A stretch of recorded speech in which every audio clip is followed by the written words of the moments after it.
Hello and welcome to Songs for the Struggling Artist, the blogcast. This is episode 322. My name is Emily Rainbow Davis. I thank you for listening. You may either be experiencing this blogcast as extremely late or very early because I missed last Monday, which is Monday is my broadcast day. Do we call it broadcasting and podcasting? It's podcast day, I guess, because I was not well. It was not COVID. I took 4 rapid tests and 1 PCR, and they are all negative. I believe it was allergies. They're hanging around a little bit, which is, you can probably hear in my voice a bit. So it's late because this is a week late, but it's also a little bit early because I am recording this on Sunday night. Usually I record sort of Monday evening and then get the blogcast out sort of late evening. Okay, after 10. If I'm really pushing it, I'll just get it in right under the wire before midnight. That is not happening tonight. Tonight I'm recording on a Sunday, although it is going to be Monday quite soon. But I'm going to get this out into the feed earlier than usual. So in that way, it's early, right? And I thought I would like to get this into the feed a bit early for my mom. So this blogcast is dedicated to my mom, who is currently in jail.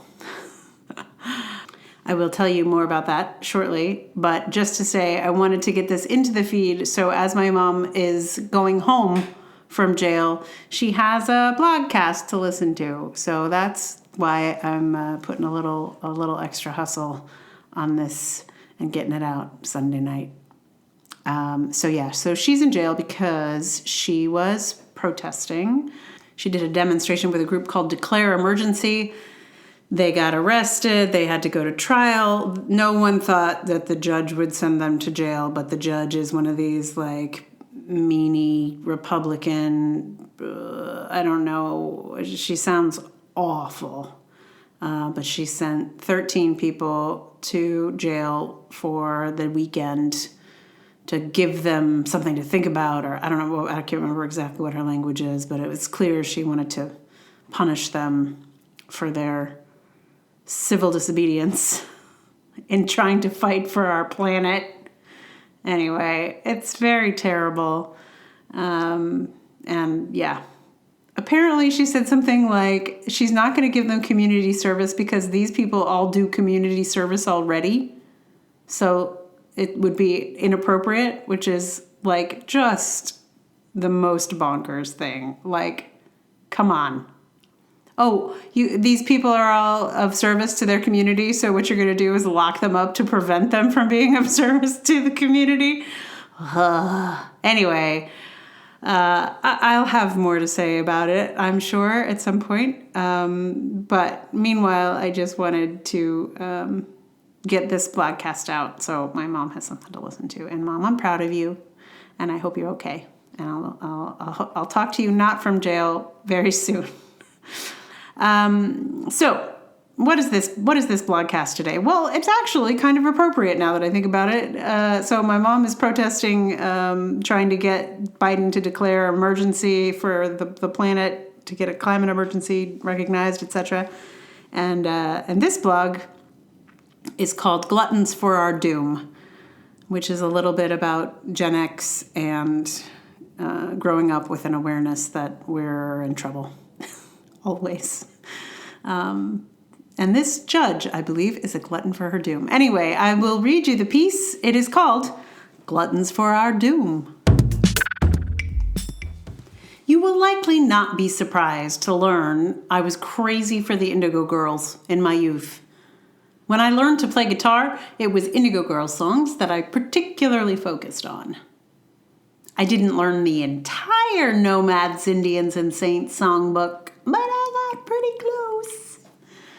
In those days, we bought songbooks.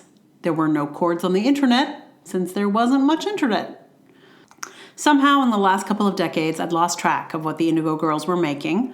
along with almost every other band I used to be into. I don't know what happened. I blame digital music and aging, I guess. So I thought I should catch up with the Indigo Girls. I added all of their albums from the last era to my New Moment playlist on Spotify, which is where I put all the music I want to make sure I listen to. Since there's a live album in that mix, I've been hearing some old favorites in addition to the new songs. Some of them I'm hearing differently now.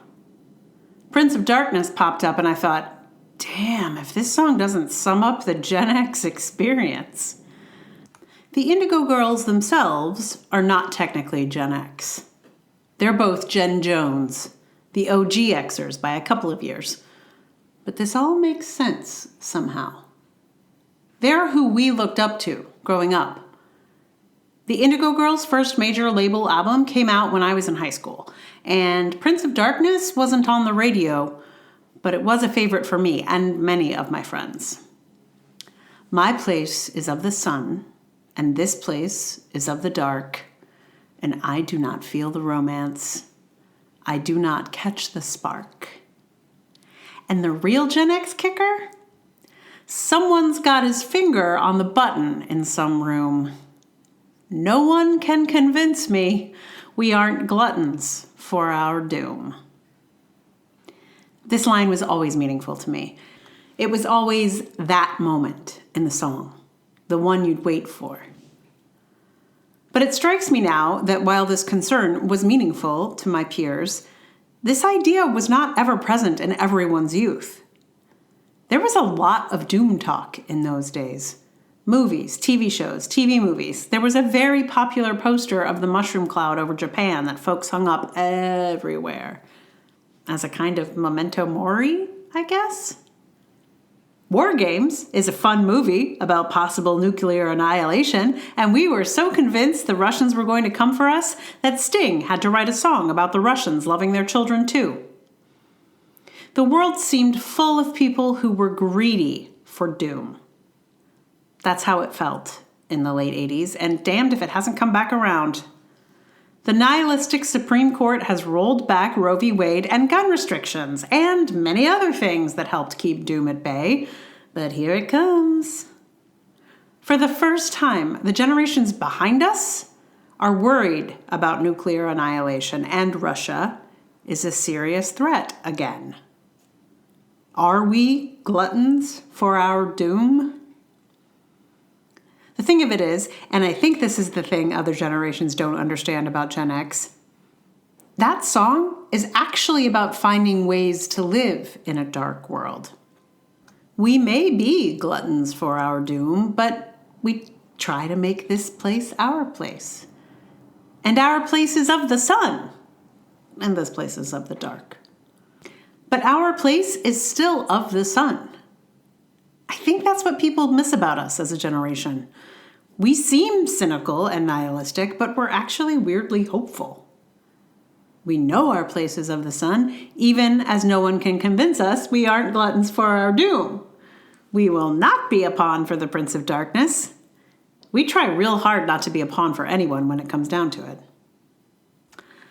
I think most Gen Xers can handle the contradiction of living in a world hungry for its doom and still seek grace and light wherever we can find it. We're practiced at that double vision. Over on the Gen X subreddit a few months ago, a younger person asked us how we dealt with the ever-present threat of nuclear annihilation in our youth. They were starting to panic about what Putin might do as the war in Ukraine heated up, so they asked us, the generation who has some practice at threats like this, what we did to not go off the deep end.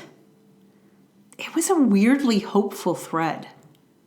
There was some snark, of course, but also lots of earnest words of advice for someone stuck in an anxiety that was new to them and old for us. We may be gluttons for our doom, but we'll help someone out of the darkness if we can. Okay, first of all, you know what song I'm going to do here, right?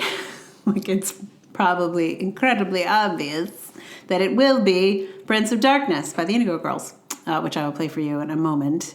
And the other thing I realized is that I looked up the judge in my mom's case, and this lady is Gen X. And this is the thing. It's like the conservative Gen Xers. I wrote this whole thing about it. I don't know if you remember it. It was one about the post about Howard Dean coming for Gen X and how basically conservatives really like fostered conservative youth in our youth, and lefties weren't doing jack for us. So this is why we end up with these morons like Brett Kavanaugh and Amy Coney Barrett and this lady who sent a bunch of very nice people to jail for no good reason. Anyway, that it is weirdly there. I think it's connected though, because there is a kind of nihilism in there. Like, who cares if we burn the planet down? It's not good for business.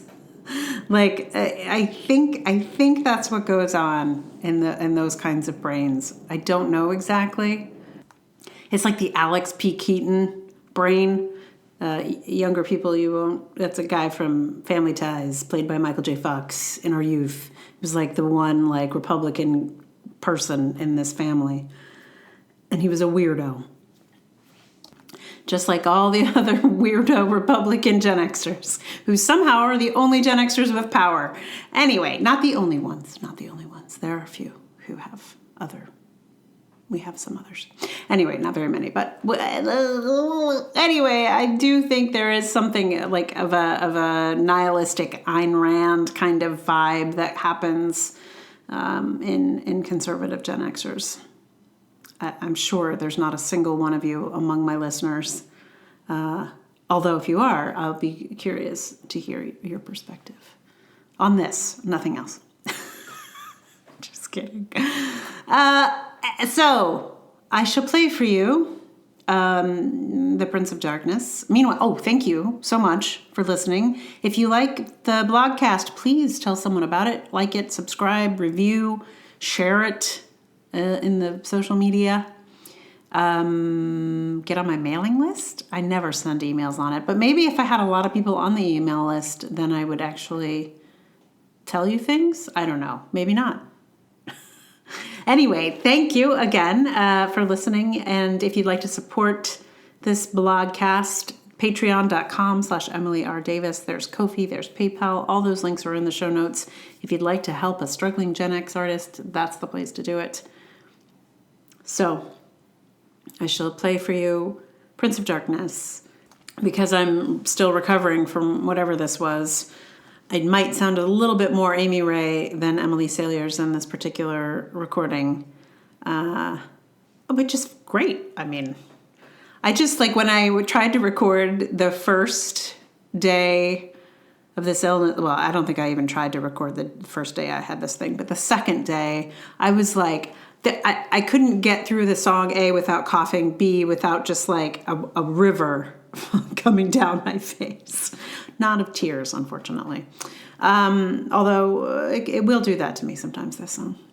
Anyway, it was fun to learn this. I haven't really attempted it since probably I was in high school or maybe college. And I think I normally sang mostly the melody, so it took me a little minute to figure out some of the harmonies that Amy Ray is doing, which was fun.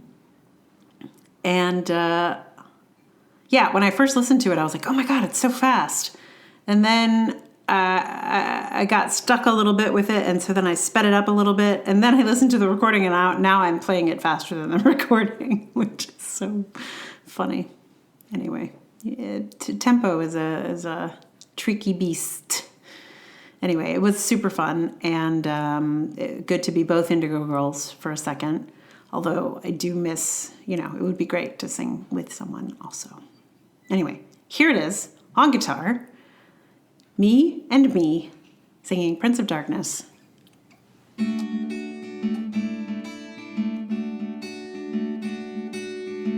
My place is of the sun and this place is of the dark.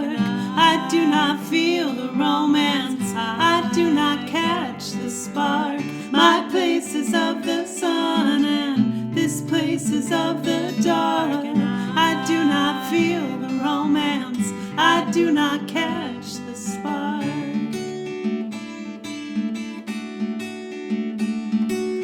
Don't know when I noticed life was life at my expense.